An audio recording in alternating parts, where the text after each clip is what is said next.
Breaking చేస్తున్నాం. Maddur municipality పరిధిలో chairman ఎన్నికల నేపథ్యంలో తీవ్ర ఉత్కంఠ వాతావరణం నెలకొంది. బీసీ వర్గానికి చెందిన 10వ వార్డు నుంచి అత్యధిక మెజార్టీతో గెలిచిన బంగారు గోవింద్కు రావాల్సిన చైర్మన్ పదవిని కుట్రలతో అడ్డుకుంటున్నారంటూ ప్రజలు రోడ్డెక్కారు. ఇక ఈ పరిణామాల వెనుక కొడంగల్ ఇన్ఛార్జి సీఎం రేవంత్ రెడ్డి సోదరుడు యనుమల తిరుపతి రెడ్డి అనుచరుల పాత్ర ఉందని నిరసనకారులు ఆరోపిస్తున్నారు. డబ్బు, రాజకీయాలు, కులగజ్జి కారణంగా బీసీ వర్గానికి అన్యాయం జరిగిందని ఆగ్రహం వ్యక్తం చేస్తున్నారు. దీంతో మద్దూరులో ధర్నాలు, ఆందోళనలు ఉధృతంగా కొనసాగుతున్నాయి. ఇక పరిస్థితిని అదుపులో ఉంచేందుకు పోలీసులు బందోబస్తు పెంచారు. ఆందోళనకు దిగిన పలువురు గ్రామస్తులపై పోలీసులు లాఠీ చార్జ్ చేయడం తీవ్ర ఉద్రిక్తతకు దారితీసింది. కనీసం తమ నాయకునికి డిప్యూటీ చైర్పర్సన్ పదవి దక్కుతుందనుకుంటే అది కూడా రాకుండా కొన్ని వర్గాలు అడ్డుకుంటున్నారని ఆరోపిస్తున్నారు. ఇక ఇదే అంశంపై మరింత సమాచారం మా సీనియర్ కరెస్పాండెంట్ శ్రీకాంత్ అందిస్తారు. శ్రీకాంత్, అసలు ఏం జరిగింది, అప్డేట్స్ ఏంటి? రైట్ విజయ్, ఏదైతే మనం మద్దూరు మున్సిపాలిటీకి సంబంధించి చాలా క్లియర్ గా ఒక ఉద్రిక్త వాతావరణం అయితే మనకు చోటు చేసుకున్న పరిస్థితి మనం చాలా క్లియర్ గా చూసాం.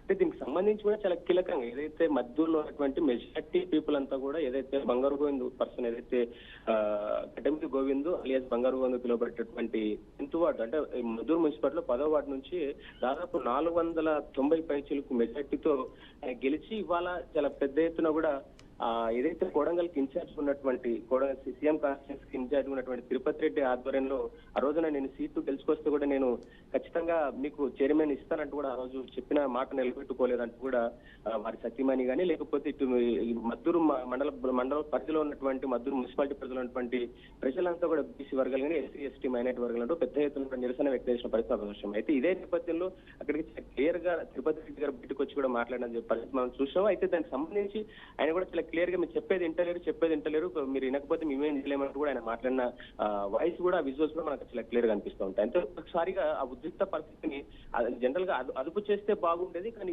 ఏకంగా లాఠీ చార్జ్ చేయడం అనేది కూడా తీవ్ర ఉద్రిక్తకు తెరేసినటువంటి పరిస్థితి మనకు అనిపిస్తోంది. అంటే ఇక్కడ చాలా క్లియర్ గా అర్థమవుతుంది ఏంటి అంటే కీలకంగా ఇక్కడ స్థానికంగా ఉన్న ప్రజలు కానీ లేకపోతే ఈ వర్గానికి బీసీ వర్గానికి సంబంధించిన ప్రజలంతా చెప్తున్నారు ఒకటి, ఏదైతే డిప్యూటీ చైర్పర్సన్ ఒక రెడ్డి వర్గానికి ఇవ్వాలన్న కోణంలోనే ఇదంతా కుట్ర జరిగిందన్న ఒక ఆరోపణలు చేసిన పరిస్థితి మనం చూస్తున్నాము.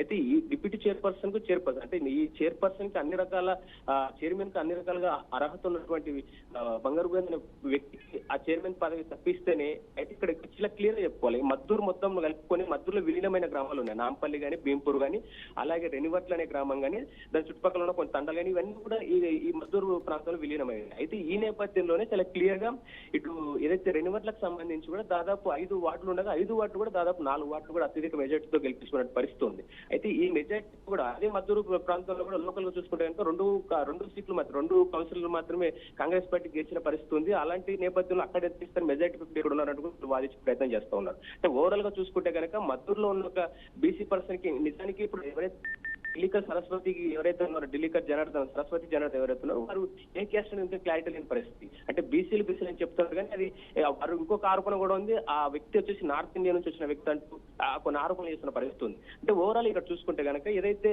డిప్యూటీ చైర్పర్సన్ అది ఏదైతే ఈ రెనివర్లో గెలిచిన 4 కాంగ్రెస్ పార్టీ 4 కౌన్సిలర్లలో కూడా ఇద్దరు రెడ్డి వర్గానికి చెందినవారు ఉన్న నేపథ్యంలో అందులో ఒక వ్యక్తికి డిప్యూటీ చైర్పర్సన్ ఇవ్వాలన్న మేజర్ ఉద్దేశంతోనే కూడా ఇదంతా జరిగిందంటూ కూడా చాలా తీవ్రస్థల ఆరోపణలు చేసిన పరిస్థితి మనం చూస్తున్నాం. అంటే ఇక్కడ క్లియర్ అర్థమవుతుందంటే ఒక రెడ్డి వర్గం అనేదాన్ని హైలైట్ చేసుకుంటూ వాళ్ళు చూసుకుంటూ అంటే వాళ్ళ అభివృద్ధికి వాళ్ళు పాటుపడే విధంగా ఎంతైనా తెగిస్తారా అన్న ఒక ప్రశ్నలు మాత్రమే లేవనెత్తున్న పరిస్థితి మనం చూస్తున్నాం. అంటే ఒక్కసారిగా మనం క్లియర్ గా విజువల్స్ మనం అబ్జర్వ్ చేస్తే కనుక లాఠీ చార్జ్ అంటే అక్కడ ఉన్నటువంటి అధికారులకు ఆదేశాలతో ఇదంతా చేశారా, నిజానికి అక్కడ ఉన్నటువంటి ఎవరైతే ఎస్పీ వచ్చినటువంటి ఎస్పీ కానీ ఎస్పీ లింగయ్య కానీ లేకపోతే స్థానికంగా ఉన్న ఎస్ఐ కానీ వీళ్ళంతా కూడా అక్కడ ఎస్ఐలు ఉన్నారు, సీఏలు ఉన్నారు, వీళ్ళంతా ఉన్నారు. వీళ్ళందరికీ మరి ఎవరు ఆదేశించారు లాఠీ చార్జ్ చేశారు? నిజానికి ఒక లాఠీ చార్జ్ చేయడం అనేది ఖచ్చితంగా ఒక ఆదేశం అనేది అవసరం.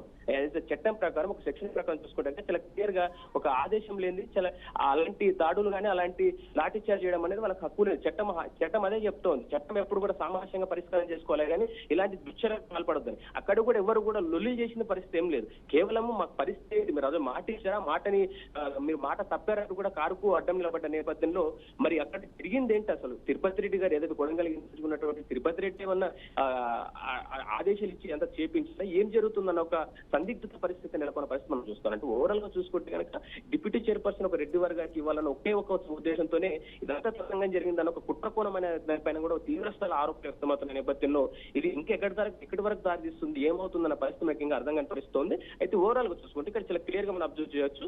ఈ కాంగ్రెస్ పార్టీకి సంబంధించి కొంతని కూడా కాదు, దాదాపు ఏదైతే సీఎం రేవంత్ రెడ్డి గారు చాలా క్లియర్ గా చెప్పారు 42% రిజర్వేషన్ తీసుకుని బీసీల కోసం మేము ముందు ఉంటామంటూ కూడా చాలా క్లియర్ గా చెప్పినప్పటికీ కూడా అంటే ఇదంతా రేవంత్ రెడ్డి గారికి తెలిసే జరుగుతుందా తెలియక జరుగుతుందా ఒక కోణం కూడా ఇక్కడ చూడాల్సిన అవసరం ఉంది. ఎందుకు అంటే ఇన్ఛార్జ్ రేపు తిరుపతి రెడ్డి గారు అన్ని విషయాలు కూడా అక్కడ దాకా వెళ్ళొచ్చు వెళ్ళకపోవచ్చు, కానీ ఖచ్చితంగా ఒక చట్టం ప్రకారం చూసుకుంటే ఒక ప్రభుత్వ పరిధిలో చూసుకుంటే ఖచ్చితంగా ప్రతి విషయాన్ని కూడా ఇన్ఛార్జ్ అయినప్పటికీ కూడా తన ప్రభుత్వానికి అంటే సీఎం రేవంత్ రెడ్డి గారు ఖచ్చితంగా ఇన్ఫర్మేషన్ సమాచారం అందించాల్సిన అవసరం అవుతుంది. మరి ఇక్కడ జరుగుతున్న అన్ని కుట్రలకు సంబంధించిన సమాచారం జరుగుతుంది, ఏదైతే కుట్ర ఆరోపణలు ఏవైతే చూస్తామో దానికి సంబంధించిన సమాచారం సీఎం రేవంత్ రెడ్డికి అందిందా లేదా, లేకపోతే ఆయన తెలిసి కూడా ఇదంతా జరుగుతుందా అన్న ఒక ప్రశ్న అయితే వ్యక్తమవుతున్న పరిస్థితి. ఓవరాల్ గా చూసుకుంటే చాలా కీలకం ఒకే ఒక ఆరోపణ మనం ఎక్కువ వినిపిస్తూ ఉంది. ఇక్కడ ఏదైతే తిరుపతి కొడంగల్ ఇన్ఛార్జ్ ఉన్నటువంటి తిరుపతి రెడ్డి అనుచరులు ఎవరైతే ఉన్నారో ఆ అనుచరులు ఇదంతా చేస్తున్నారు, కేవలం ఆ రెడ్డి సామాజిక వర్గం చెందిన వ్యక్తులే ఆ రెడ్డికి సంబంధించిన వ్యక్తులు ఇదంతా చేసి రెడ్డి సామాజిక వర్గాన్ని అభివృద్ధి అంటే వాళ్ళకు వారి వ్యక్తిగత అభివృద్ధుల కోసం ఇదంతా పాటుపడుతున్నారు తప్పితే